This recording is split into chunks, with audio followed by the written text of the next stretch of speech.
look, you destroy this temple and I will rebuild it in 3 days. And the Jews say, look man, it took 30 years in the making. And you're going to build it in 3 days? And the writer says that they didn't understand that he was talking about the temple of his body. He didn't go to explain. He didn't explain to them. He created the confusion in the minds of the Jews.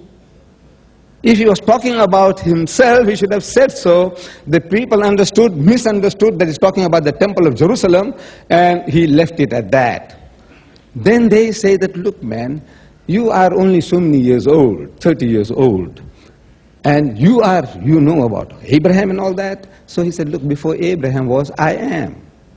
If he meant that he himself was before Abraham, we would like to know how he was. Because we know, and you are telling us, sir, that Jesus Christ was born 1991 years ago in the stable to a Jewish girl 1,991 years ago. Before that, he was not here on this earth. Where was he? With the Father. In what form? Was he this man, 30-year-old young man who was with the God, and now God reduced him into a sperm and put it into his mother's womb, and she carries him for 9 months and gives birth to him in a stable? Is that your idea of what Jesus was? He was with God, walking and talking, dining and relaxing with God. And now he reduces him and says, now look you, my son, you go into Mary's womb and you stay there for 9 months and be born like any other human child and make your mother impure for 40 days. Is that the idea? That he was with God? How was he? So I said, look, read the book of Jeremiah, sir. And God Almighty tells Jeremiah, said, I have known you before you were in your mother's womb. Before you were in your mother's womb, I knew you. And I have made you a prophet to the world before you were in your mother's womb. I want to know how the man can be a prophet before he came into his mother's womb. He was with God. So I know you, I knew you before you were there in your mother's womb. I knew you then. In what form? So I said, you see, your understanding of the scriptures is deficient. You are looking at a Jewish book, which the Bible is, full of Eastern metaphors and similes, to which you have no experience, you have no background to that. You are looking at things metaphorical, literally, and we are creating mischief. The arguments between us is because you are looking at a Jewish book, instead of looking at it as a Jew, you are looking at a Jewish book through Greek glasses, as the Greeks saw it. Because the Greeks and the Romans were the pioneers of that message of Jesus Christ to your forefathers, the Scandinavians and the Romans and the French and the British and all. Who they made you to see a Jewish book through Greek glasses as the Greeks saw it. That's why the conflict. But if you look at a Jewish book as a Jew, no problem.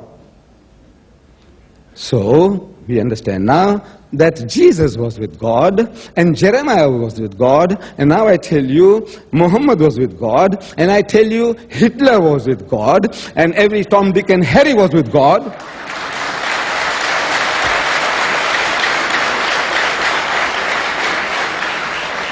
We were all with God, the good and the bad.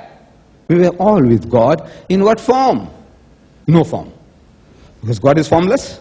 He's a spirit. How can you be in form? No, in the knowledge of God. Hitler was there. Your Quisling in Norway was there. You know, every Tom, Dick and Harry was there. Pastor Stanley was there. Ahmed Deedat was there. We are all there.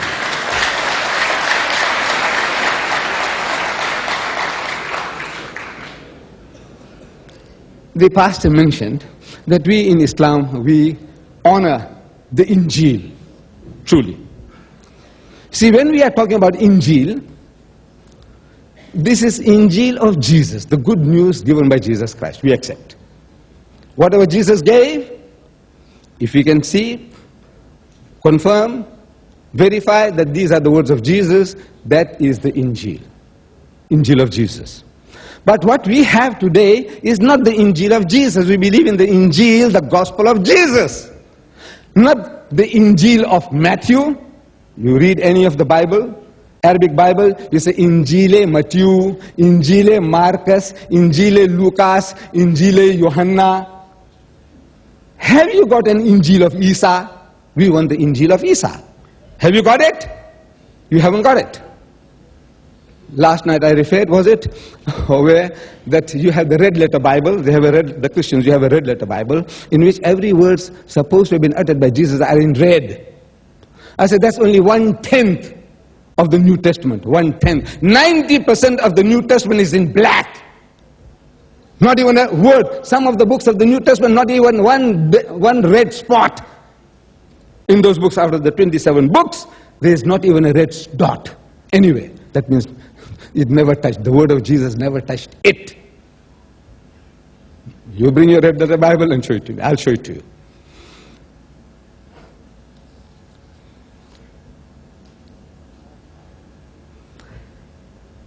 The pastor made a statement. Jesus claimed himself to be God. It's all being recorded. He claimed. Show it to me. Please, show it to me.